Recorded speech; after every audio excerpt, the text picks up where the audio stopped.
आप ये मत सोचिए कि कांग्रेस पार्टी बीजेपी से टक्कर नहीं ले सकती। मैं आपको गारंटी देके कह रहा हूं 2024 में हम बीजेपी को हरा देंगे। आपको ये समझना होगा कि बीजेपी ने हिंदुस्तान के सब इंस्टीट्यूशंस पर आक्रमण कर रखा है, चाहे वो मीडिया हो, चाहे वो ब्यूरोक्रेसी हो, इलेक्शन कमीशन हो, जुडिशरी हो, सब पे आक्रमण। बहुत सारे लोग सवाल पूछते हैं, सच्चाई भी समझ जाते हैं, मगर फिर समाज में सच्चाई बोल नहीं सकते। तो बसवन्ना जी में यह फर्क था, उन्होंने सवाल पूछे, सच्चाई समझी और फिर समाज के सामने सच्चाई रख दी। बसवन्ना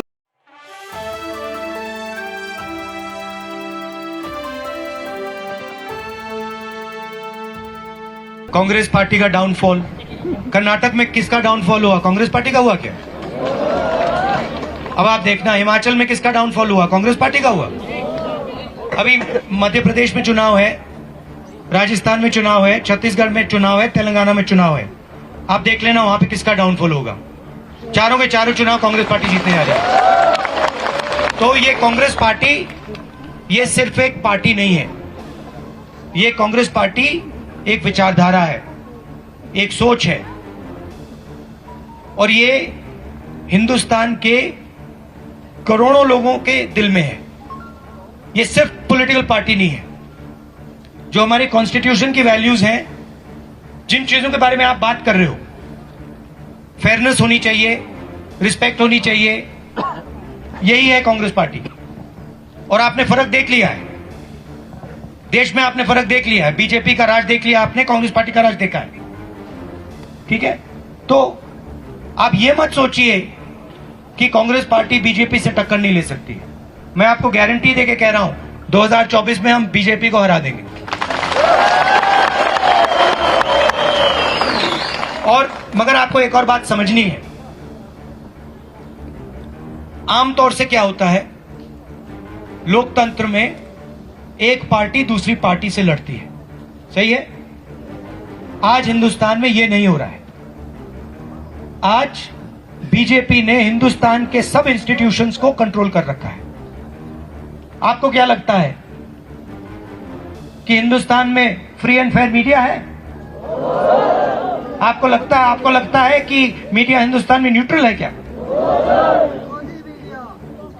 तो आपको यह समझना होगा कि बीजेपी ने हिंदुस्तान के सब इंस्टीट्यूशंस पर आक्रमण कर रखा है, चाहे वो मीडिया हो, चाहे वो ब्यूरोक्रेसी हो, इलेक्शन कमीशन हो, जुडिशरी हो, सब पे आक्रमण कर रहे हैं।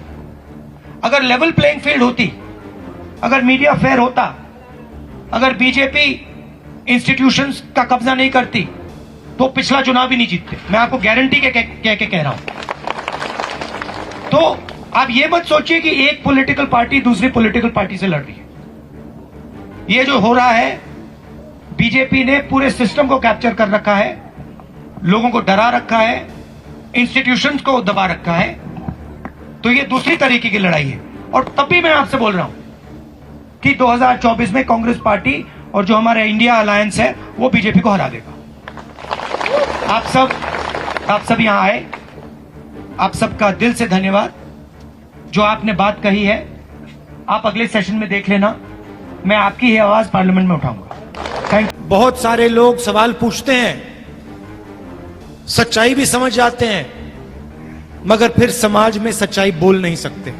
ಬಹಳಷ್ಟು ಜನ ಪ್ರಶ್ನೆಯನ್ನು ಕೇಳ್ತಾರೆ, ಸತ್ಯವನ್ನು ತಿಳ್ಕೋತಾರೆ, ಆದ್ರೆ ಅದನ್ನ ಸಮಾಜದಲ್ಲಿ ಇವತ್ತು ಸಹ ಅದನ್ನ ಪ್ರಶ್ನೆ ಮಾಡುವುದಿಲ್ಲ।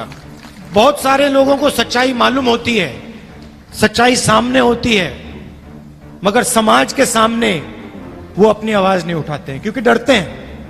ಬಹಳಷ್ಟು ಜನ ಸತ್ಯಕ್ಕೆ ಗೊತ್ತಾಗ್ತಾರೆ, ತಿಳ್ಕೋತಾರೆ, ಆದ್ರೆ ಇವತ್ತು ಸಹ ಸಮಾಜದ ಮುಂದೆ ಅದನ್ನ ಮಾತನಾಡೋದಿಲ್ಲ, ಯಾಕಂದ್ರೆ ಅವರು ಹೆದರ್ಕೊಳ್ತಾರೆ। तो बसवन्ना जी में यह फर्क था, उन्होंने सवाल पूछे, सच्चाई समझी और फिर समाज के सामने सच्चाई रख दी। ಬಸವಣ್ಣವರು ತಾವೇನು ಪ್ರಶ್ನಿಸಿಕೊಂಡ್ರು, ಅದನ್ನ ಸಮಾಜ ಮುಂದಿಟ್ರು ಮತ್ತು ಅದನ್ನ ಸಮಾಜ ಮುಂದೆ ಅದನ್ನ ಪಾಲನೆ ಮಾಡುವಂತದ್ದು ಅನುಷ್ಠಾನ ತರಲಿಕ್ಕೆ ಪ್ರಯತ್ನ ಮಾಡಿದರು। जब शट्टर जी बोल रहे थे मैं सोच रहा था इतने सीनियर नेता को बीजेपी ने टिकट क्यों नहीं दिया। ಜಗದೀಶ್ ಶೆಟ್ಟರ್ ಅವರು ಮಾತನಾಡುವಾಗ ಹೇಳ್ತಾ ಇದ್ರು, ಅವ್ರು ಮಾತಾಡೋ ಸಂದರ್ಭದಲ್ಲಿ ಮಾತಾಡುವಾಗ ನನಗೆ ಅನಿಸ್ತು ಇಷ್ಟೊಂದು ಭಾರತೀಯ ಜನತಾ ಪಾರ್ಟಿಯಲ್ಲಿ ಇಷ್ಟೊಂದು ದೊಡ್ಡ ಹಿರಿಯ ನಾಯಕರಿಗೆ ಯಾವ ಸ್ಥಿತಿ ಬಂದಿದೆ ಅಂತ ಹೇಳಿ। उन्होंने कहा कि उनकी एज तो नहीं है, ಅವ್ರು ಹೇಳಿದ್ರು ಅವ್ರಿಗೆ ವಯಸ್ಸಿಲ್ಲ ಅಂತ ಹೇಳಿ। उन्होंने कहा कि कर्नाटक में बीजेपी को उन्होंने खड़ा किया, ಅವ್ರು ಹೇಳಿದ್ರು ಭಾರತೀಯ ಜನತಾ ಪಾರ್ಟಿಯನ್ನ ಕರ್ನಾಟಕ ರಾಜ್ಯದಲ್ಲಿ ಕಟ್ಟಬೇಕಾದ್ರೆ ಅವ್ರು ಕಟ್ ನಿಲ್ಲಿಸಿದ್ರು ಅಂತ ಹೇಳಿ। और जब वो बोल रहे थे मैं सुन रहा था कि भाई क्या कारण है कि इनको बीजेपी से निकाल दिया। ಅವ್ರು ಹೇಳುವಾಗ ನಾ ಕೇಳ್ತಾ ಇದ್ದೆ, ಯಾತಕ್ಕೋಸ್ಕರ ಯಾವ ಕಾರಣಕ್ಕೋಸ್ಕರ ಇವರನ್ನ ಭಾರತೀಯ ಜನತಾ ಪಾರ್ಟಿಯಿಂದ ಹೊರಗಡೆ ಕಳಿಸಿದ್ರು ಅಂತ ಹೇಳಿ। और फिर उन्होंने अपने भाषण में जवाब दे दिया। ಅವ್ರದ್ದು ಭಾಷಣದಲ್ಲೇ ಅದಕ್ಕೆ ಅವರು ಉತ್ತರವನ್ನ ಕೊಟ್ಟರು। उन्होंने कहा मेरे बारे में कोई टेप नहीं है, मैंने कोई भ्रष्टाचार नहीं किया। ಅವರು ಭಾಷಣದಲ್ಲಿ ಹೇಳಿದ್ರು, ನನ್ನ ಬಗ್ಗೆ ಯಾವುದೇ ಟೇಪ್ ಇಲ್ಲ, ನನ್ನ ಮೇಲೆ ಯಾವುದೇ ಭ್ರಷ್ಟಾಚಾರದ ಆರೋಪ ಇಲ್ಲ।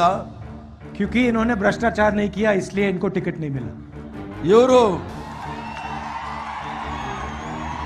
ಯಾವುದೇ ಭ್ರಷ್ಟಾಚಾರದಲ್ಲಿ ಇವರು ಇರಲಿಲ್ಲ, ಅದಕ್ಕೆ ಇವರಿಗೆ ಟಿಕೆಟ್ ಸಿಗ್ಲಿಲ್ಲ ಭಾರತೀಯ ಜನತಾ ಪಾರ್ಟಿನಲ್ಲಿ। सीधी सी बात, मतलब इन्होंने 40% नहीं खाया, 40% नहीं खाया, बीजेपी में नहीं हो सकते, टिकट नहीं मिल सकता, मंत्री नहीं बन सकते। ನೇರವಾಗಿ ಹೇಳಬೇಕಾದ್ರೆ ಇವರು 40% ಕಮಿಷನ್ ತಗೊಳ್ಳಿಲ್ಲ, ಭ್ರಷ್ಟಾಚಾರ ಮಾಡಲಿಲ್ಲ, ಅದಕ್ಕೆ ಭಾರತೀಯ ಜನತಾ ಪಾರ್ಟಿ ಅವರಿಗೆ ಟಿಕೆಟ್ ಸಿಗ್ಲಿಲ್ಲ।